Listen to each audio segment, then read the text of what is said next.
Chapter 3. Jesus heals on the Sabbath. Jesus went into the synagogue again and noticed a man with a deformed hand. Since it was the Sabbath, Jesus' enemies watched him closely. If he healed the man's hand, they planned to accuse him of working on the Sabbath. Jesus said to the man with the deformed hand, "Come and stand in front of everyone." Then he turned to his critics and asked, "Does the law permit good deeds on the Sabbath, or is it a day for doing evil? Is this a day to save life or to destroy it?" But they wouldn't answer him. He looked around at them angrily and was deeply saddened by their hard hearts. Then he said to the man, "Hold out your hand." So the man held out his hand, and it was restored. At once the Pharisees went away and met with the supporters of Herod to plot how to kill Jesus. Crowds follow Jesus.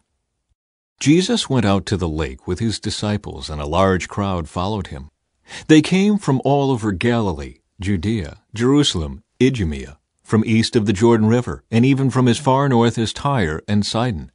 The news about his miracles had spread far and wide, and vast numbers of people came to see him.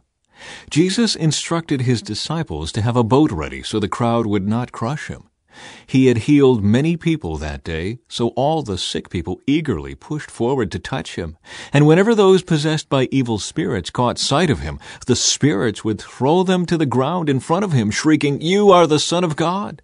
But Jesus sternly commanded the spirits not to reveal who he was. Jesus chooses the 12 apostles. Afterward, Jesus went up on a mountain and called out the ones he wanted to go with him, and they came to him. Then he appointed 12 of them and called them his apostles. They were to accompany him, and he would send them out to preach, giving them authority to cast out demons. These are the 12 he chose: Simon, whom he named Peter; James and John, the sons of Zebedee, but Jesus nicknamed them sons of thunder; Andrew, Philip, Bartholomew, Matthew, Thomas, James, son of Alphaeus, Thaddeus, Simon the Zealot, Judas Iscariot, who later betrayed him.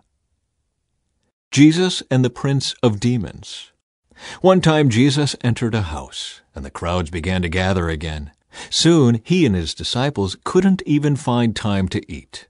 When his family heard what was happening, they tried to take him away. "He's out of his mind," they said. But the teachers of religious law who had arrived from Jerusalem said, "He's possessed by Satan, the prince of demons. That's where he gets the power to cast out demons."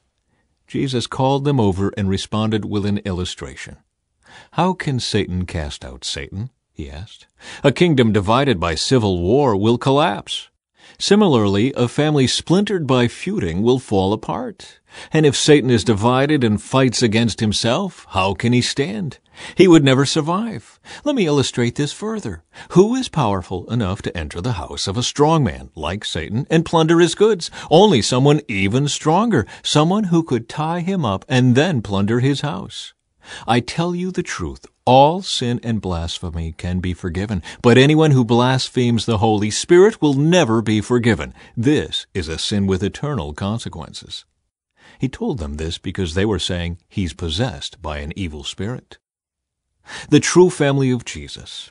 Then Jesus' mother and brothers came to see him. They stood outside and sent word for him to come out and talk with them. There was a crowd sitting around Jesus, and someone said, "Your mother and your brothers are outside asking for you."